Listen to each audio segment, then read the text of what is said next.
갈대아 사람이 새 무리를 지어 갑자기 낙타에게 달려들어 그것을 빼앗으며 칼로 종들을 죽였나이다. 나만 홀로 피하였으므로 주인께 아래로 왔나이다. 그가 아직 말하는 동안에 또 한 사람이 와서 아뢰되 주인의 자녀들이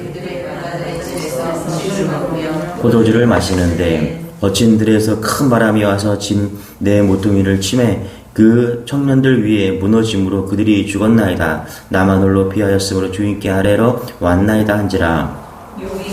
겉옷을 찢고 머리털을 밀고 땅에 엎드려 예배하며 이르되 내가 모태에서 알몸으로 나왔사온즉 또한 알몸이 그리로 돌아올지라. 주신 이도 여호와시요 거두신 이도 여호와시오니 여호와의 이름이 찬송을 받으실지니다 하고 이 모든 일에 욥이 범죄하지 아니하고 하나님을 향하여 원망하지 아니하리라. 아멘. 자, 오늘 이제 어제 이어서 욥의 두 번째 말씀인데요. 먼저 욥은 오늘 본 말씀을 보면 하루아침에 모든 재산을 다 잃어버립니다. 하루는 욥의 자녀들이 맏아들의 집에서 이 가족은 잘 모여서 이렇게 잔치를 하곤 했었죠. 그래서 음식을 맏아들 집에서 잔치를 벌였을 때 사람이 와서 안타까운 소식을 전합니다. 14절에 보니까 이렇게 말하죠. 사환이 욥에게 와서 이르되 소는 밭을 갈고 나귀는 그 곁에서 풀을 먹는데 스바 사람이 갑자기 이르러 그것들을 빼앗고 칼로 종들을 죽였나이다. 나만 홀로 피하였으므로 주인께 아래로 왔나이다. 한 종이 와서 이야기하는 것이죠. 그렇죠? 소는 밭을 갈고 나귀는 그 곁에서 풀을 먹고 있는데 스바 사람이 와서 종들을 죽였다. 다 죽였다. 그리고 한 명만 남았다. 그 사람이 와서 이제 고하고 있다라는 것입니다. 엄청난 재산의 손실을 이야기하고 있죠. 그런데 그 말이 끝나기도 전에 또 다른 종이 와서 소식을 전합니다. 16절 같이요. 시작. 그가 아직 말하는 동안에 또 한 사람이 와서 아뢰되 하나님의 불이 하늘에서 떨어져서 양과 종들을 살라버렸나이다. 나만 홀로 피하였으므로 주인께 아래로 왔나이다. 마른 하늘에 날부력 떨어지는 그런 얘기인데요. 하늘에서 불이 떨어졌다는 것은 번개가 쳤다는 것이죠. 그죠? 그래서 거기서 맞아 다 죽었다. 이런 얘기입니다. 자, 그리고 또 다른 소식이 또 전해집니다. 17절에 시작.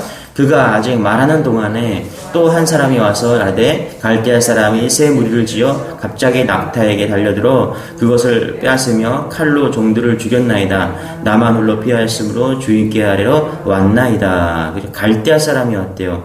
연이은 소식이 계속 이어지고 있는데 이번에 갈대아 사람들이 나타나서 가장 소중한 재산인 낙타 3,000마리를 다 빼앗아 종들을 다 죽였다. 눈 깜짝할 사이에 욥이 최고의 부자여서 다 잃어버리는 그런 사건이 벌어진 것입니다. 재산을 순식간에 다 잃어버렸어요. 그런데 비극이 여기서 끝이지 않죠. 또 어떤 비극이 일어납니까? 18절 19절 시작. 그가 아직 말하는 동안에 또 한 사람이 와서 아뢰되 주인의 자녀들이 그들의 맏아들의 집에서 음식을 먹으며 포도주를 마시는데 거친 들에서 큰 바람이 와서 짐 내 모퉁이를 치매 그 청년들 위에 무너짐으로 그들이 죽었나이다. 나만 홀로 피하였으므로 주인께 아뢰되 왔나이다 한지라. 그죠? 욥의 자녀들이 맏아들 집에서 모여 잔치를 벌이고 있는데 음식을 먹는데 갑자기 닥친 그 바람 때문에 토네이도 같은 거겠죠. 그죠? 그런 토네이도 때문에 다 죽었습니다. 모든 재산을 잃은 것도 충격인데요. 자녀들을 한꺼번에 다 잃어버렸다는 상상 초월의 그런 소식이 전해지고 있다라는 것입니다. 여러분, 한 가지 고통이 찾아와도, 한 가지 고난이 찾아와도 어려운데, 네 가지가 다 찾아온 거예요. 그럴 때, 이런 고통이 찾아오면 사람들은 분노합니다. 하나님에 대해서 실망합니다. 그리고, 또 이렇게 얘기하죠. 왜 하나님은 숨어 계십니까? 이렇게 얘기한다는 것이죠. 첫 번째 이런 얘기해요. 하나님 불공평합니다. 그러면서 두 번째는 하나님 왜 침묵하십니까? 세 번째는 하나님 왜 숨어 계십니까? 이런 순서대로 이제 하나님을 원망하고 그렇게 한다라고 이야기를 많이 합니다. 그런데 여러분 잘 보세요. 고난이 올 때 자꾸 왜 나한테 이런 고난이 왔는가? 하나님 왜 나한테 이러십니까? 이렇게 고난에 따지기 이전에 우리가 오늘 욥을 통해서 한 가지 배워야 될 것이 있습니다. 고난은 우리가 고난을 통해서 그것을 하나님께 묻기보다는 우리가 반응이 중요하다. 어떻게 반응해야 되는가. 이것을 오늘 통해서 알 수 있다는 것입니다. 여러분, 고난은요, 예측할 수 없죠. 그래서 고난이 오면은 당황합니다. 그래서 13절에 보면 이렇게 말합니다. 같이 한번 읽어볼게요. 시작. 하루는 욥의 자녀들이 그 마다들의 집에서 음식을 먹으며 포도주를 마실 때, 여기 보니까 하루는 이렇게 시작합니다. 하루는. 자, 이 말에 대단한 무게가 있는데요. 하루는 이라는 이 말은요, 그날은 욥의 운명이 하루아침에 뒤바뀐다라는 것을 지금 암시하고 있는 것이죠. 꿈에도 생각하지 못한 그날, 그 하루가 오늘 시작되었다는 것이죠. 그리고 15절에 보니까 뭐라 그래요? 15절에 갑자기 그런 일이 벌어졌다. 그러니까 13절에서 하루는 이라는 그 시작을 해서 그 하루는 어떤 하루였어요? 갑자기 고난이 찾아왔다라는 것이죠. 이게 욥이 몰랐고 욥의 모든 가족도 몰랐어요. 이뿐 아닙니다. 2장에서는 욥 자신마저도 이제 병에 걸리죠. 이 모두가 하루는 갑자기 일어났다라는 것입니다. 이 얼마나 힘들고 고통스러운 그런 비극이 되겠냐는 것입니다. 이것은 뭐냐면 첫 번째로 이런 거예요. 뭐냐면 비극은 누구에게나 찾아온다. 그리고 갑자기 찾아온다. 이것을 이야기하고 있다는 것입니다. 신앙생활 하면요, 우리는 그렇게 생각합니다. 고난이 사라지고 고속도로를 달리는데 한 6차선 고속도로를 성공의 고속도로를 막 달릴 수 있다, 이렇게 생각할 때가 있습니다. 그런데 그렇지 않다라는 거예요. 여러분, 고난은 누구에게나 찾아옵니다. 그리고 어느 날 갑자기 고난이 찾아오는 게 고난이에요. 그런데 여기 중요한 게 있어요. 뭐냐면 욥은 믿음 때문에 고난을 받는다라는 사실입니다. 고난에 대해서 우리가 좀 묵상할 필요가 있는데, 첫 번째 우리가 알아야 될 것은 뭐냐면 잘 믿어도 고난이 온다라는 것입니다. 이것이 우리에게 주는 첫 번째 메시지인데요. 우리는 고난이 오면요, 첫 번째로 죄 때문이라고 생각할 때가 참 많습니다. 그럴 수도 있어요. 그러나 그렇지 않을 수도 있다는 겁니다. 다시 말하면 신앙생활 엉망으로 하면 고난이 올 수 있습니다. 그러나 신앙생활을 잘해도 고난이 온다는 사실을 여러분 오늘 말씀을 통해서 아시기 바랍니다. 그게 욥이었다라는 거예요. 여러분, 욥은 어떤 사람이었습니까? 1장 1절에 보면 이렇게 말합니다. 우스 땅에 욥이라는 이름하는 사람이 있었는데 그 사람은 순전하고 정직하여 하나님을 경외하며 악에서 떠난 자더라. 그러니까 악한 것을 찾을 수 없는 자. 그래서 하나님이 인정한 자가 욥이었다라는 거예요. 또 5절에 보니까 욥이 얼마나 자녀들을 경건하게 훈련시켰는지, 욥이 날마다 자녀들을 위해서 잔치를 벌이고 나면은 예배했다라는 거예요. 그만큼 욥은 믿음에 관해서 괜찮은 사람이었다, 하나님이 인정한 사람이었다, 그렇게 볼 수 있다라는 것입니다. 그래서 사단이 욥을 시험하죠.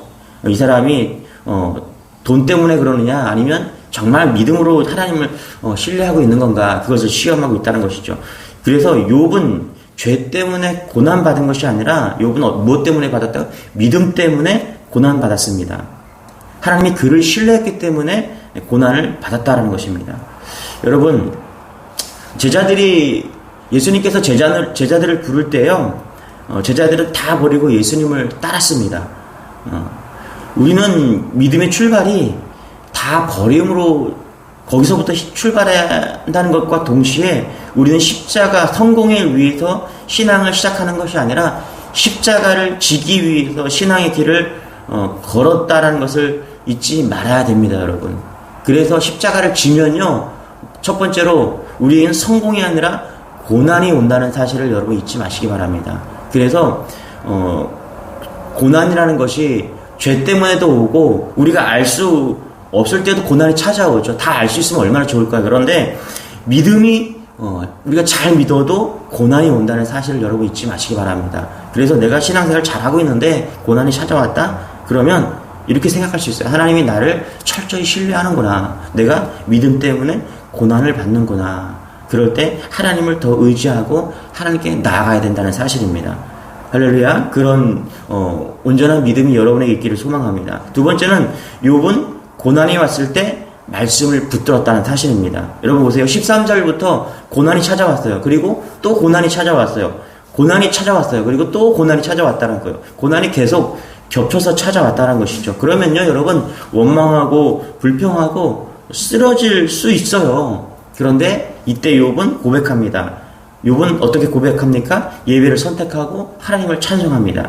20절, 21절 같이 한번 읽어볼게요. 시작. 욥이 일어나 겉옷을 찢고 머리털을 밀고 땅에 엎드려 예배하며 21절. 이르되 내가 모태에서 알몸으로 나왔사온즉 또한 알몸이 그리로 돌아가올지라도 주시니도 여호와시요 거두시니도 여호와시오니 여호와의 이름이 찬송을 받으실지이다 하고, 욥은 감정에 근거한 믿음이 아니라 끝까지 말씀 붙든 믿음이었다. 이것을 지금 이야기하고 있다는 것입니다. 여러분, 암에 걸렸어요. 그런데 기도하고 고침을 받았어요.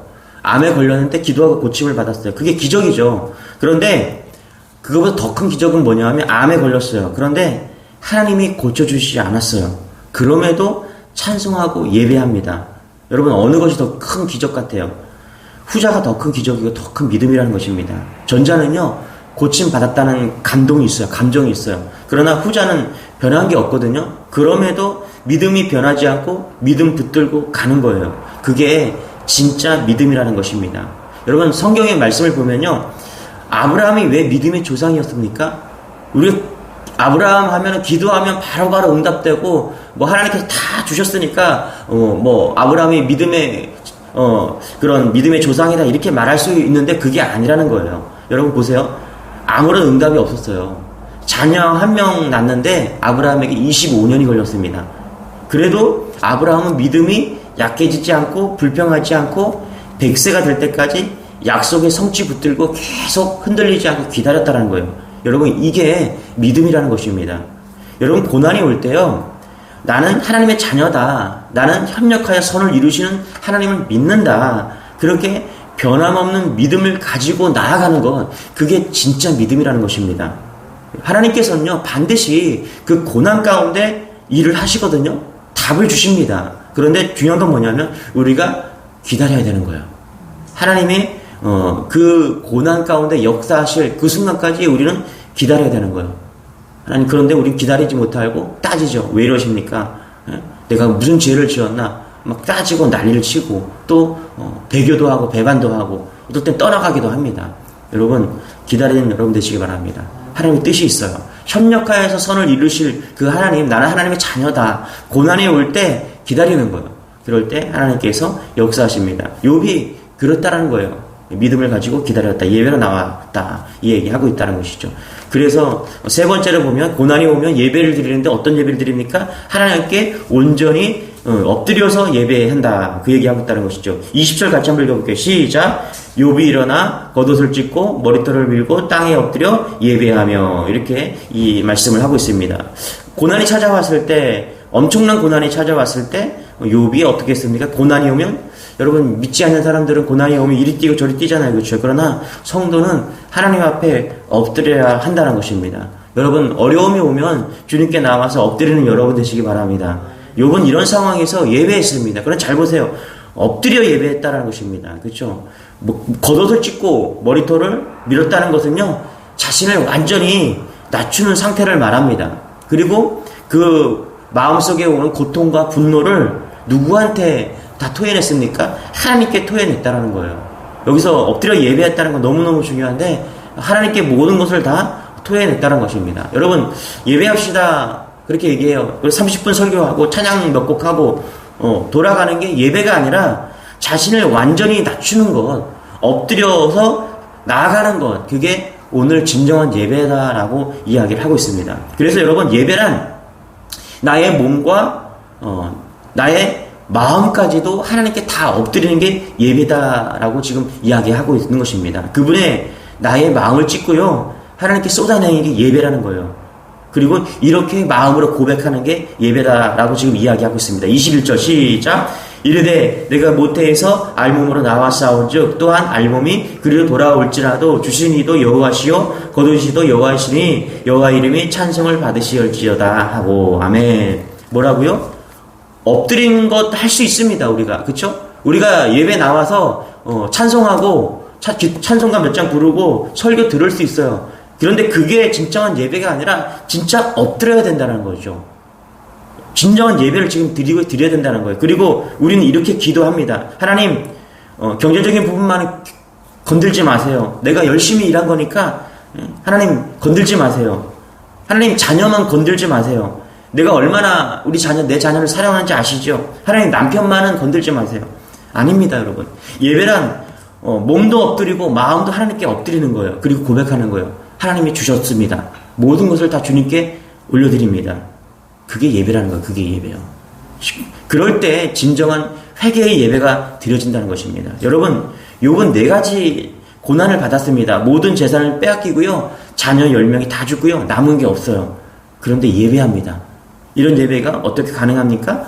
어떻게 가능해요? 어떻게 우리가 이런 예배를 드릴 수 있냐는 거예요. 여러분, 이거는요, 날마다 예배하기 때문에 그런 거예요. 할렐루야. 우리가 날마다 하나님의 앞에서 오늘 이 새벽에 나와서 예배를 드리는 이유도 마찬가지예요. 내가 찬송가 한 곡 부르고 말씀 그냥 듣고 거기서 끝나는 게 예배가 아니라는 거예요. 뭐예요? 나의 몸과 마음을 엎드리는 거예요. 엎드리는 거. 엎드려서 내 머리를 깎고요. 나의 옷을 찢고 이 모든 것이 다 하나님의 것입니다. 라고 고백하는 게 그게 진짜 예배라는 것입니다. 할렐루야. 이걸 다시 말하면 내가 십자가에 오늘도 죽는 거예요. 내가 오늘 죽습니다. 내가 오늘 하는 이유는요. 오늘 예배하는 것은 십자가에 나를 죽이는 연습을 하는 거예요. 그래야지 여러분 우리가 진짜 이 땅에 생이 마감하는 날 흔들리지 않는 거예요. 죽음 앞에서. 여러분 신앙이라는 게 뭘까요? 신앙은 딱 한 줄로 요약하면요. 신앙은 죽음을 이기는 겁니다. 십자가는 뭐예요? 십자가는요. 내가 죽고 예수로 다시 사는 거거든요. 그러면 죽음을 이기는 거예요. 여러분 사람들이 왜 신앙을 합니까? 신앙하는 이유는요. 죽음을 이기기 위해서 신앙을 하는 거예요. 우리가 오늘 잘 먹고 잘 살기 위해서 신앙하는 게 아니라니까요. 조금 내 사업이 조금 잘 되기 위해서 신앙생활 하는 게 아니에요. 우리가 신앙생활 하는 이유는요. 저 천국이잖아요. 그쵸? 십자가 붙잡고 저 천국 가는 거예요. 그 연습 맨날 하는 거라니까요. 그럼 어떻게 해요? 내가 진짜 오늘 이 예배를 통해서 십자가 앞에서 내가 죽는 거예요. 그게 뭐예요? 하나님 엎드리는 거예요. 나의 모든 것을 주님께 다 의탁합니다. 이게 내 것이 아닙니다. 다 하나님이 주신 이도 하나님이시고요. 나는 알몸으로 왔습니다. 그러니까 나는 알몸으로 가는 게 맞아요. 하나님 모든 걸 주님께 맡깁니다. 나의 모든 것을 죽이는 거예요. 그리고 내가 오늘 십자가에서 죽는 거예요. 진짜 죽어야 된다니까요. 이 진짜 죽는 연습을 매일매일 하잖아요. 그러면 어느 날 갑자기 찾아오는 게 고난이거든요. 그 고난이 와도 어떻게 해요? 다 이길 수 있는 거예요. 어떠한 고난이 와도요. 자 보세요. 무슨 고난이 왔어요? 재산을 다 빼앗겼어요. 욥에게. 자녀들 다 빼앗겼어요. 없어요. 아무것도. 그런데 우리는 어디까지 가야 돼요? 우리의 목숨까지도 우리의 모든 것까지도 십자가에 다 못 박는 거예요. 나 자신을 죽는 연습을 하는 거예요. 그러면 여러분 죽음도 이기는 겁니다. 제가 죽을 때 성도들이 죽을 때 죽기 전에 사람들이 목사인데 장로인데 권사인데 여러분 믿음이 흔들리는 것들 봤습니다. 여러분 왜 그래요? 왜 믿음이 흔들립니까? 죽음 앞에서? 왜 모든 재산을 잃었을 때 믿음이 흔들립니까? 왜 자녀를 잃어버렸을 때 왜 믿음이 흔들립니까? 왜요? 날마다 죽는 연습을 안 했기 때문에 그렇다라는 거예요. 날마다 예배 드리는데 그냥 드렸기 때문에 그래. 아니에요. 진짜 엎드려야 돼요, 여러분. 몸과 마음, 전심으로 내가 오늘 죽을 때 내게 어떠한 고난이 찾아와도 흔들리지 않는 겁니다. 왜요? 난 죽었거든요, 이미. 내가 오늘 이미 어제도 연습을 했고요. 오늘도 연습했고요. 또 내일 찾아올 그 고난 앞에서 내가 이미 죽었기 때문에 그 고난이 어떤 고난이 찾아와도 우리는 이길 수 있다는 것입니다. 여러분 한번 고민해 보시기 바랍니다. 오늘 기도하시면서 묵상하시면서 진짜 내가 죽음을 이길 수 있는 그런 믿음을 가지고 있는가?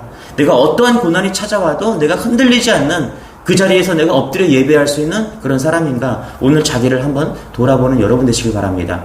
그래서 진짜 믿음 안에 내가 죽고 예수를 붙드는 여러분 되시기를 축원합니다. 기도하겠습니다. 하나님, 나는 누구입니까? 나는 어디로 가고 있습니까? 나는 누구를 신뢰하고 믿고 있습니까? 나는 어떻게 예배하고 있습니까? 하나님, 온전히 내가 모든 것을 내려놓고 주님께 예배하는 자가 되게 도와주옵소서. 그래서 어떤 고난이 찾아와도 재산의 문제, 자녀의 문제, 또 나의 생명까지도 어느 날 갑자기 하나님이 모든 것을 가져간다고 하더라도 하나님 흔들리지 않는 그런 믿음으로 하나님 오늘을 살게 도와주옵소서. 그래서 오늘 주신 시간도, 오늘 주신 나의 모든 것도 다 하나님이 주셨다는 것을 인정하고 감사하고 오늘을 충분히 감사하고 충분히 누릴 수 있는 그런 믿음의 종들이 다 될 수 있도록 은혜를 더하여 주옵소서. 감사드리며 예수님의 이름으로 기도드리옵나이다. 아멘. 우리 말씀 붙드시고 오늘 나를 돌아보면서 정말 내가 하나님을 전적으로 신뢰하고 있는지 점검하는 그런 여러분 되시기 바랍니다. 우리 주여 한번 외치고 기도하겠습니다. 주여, 주님 하나님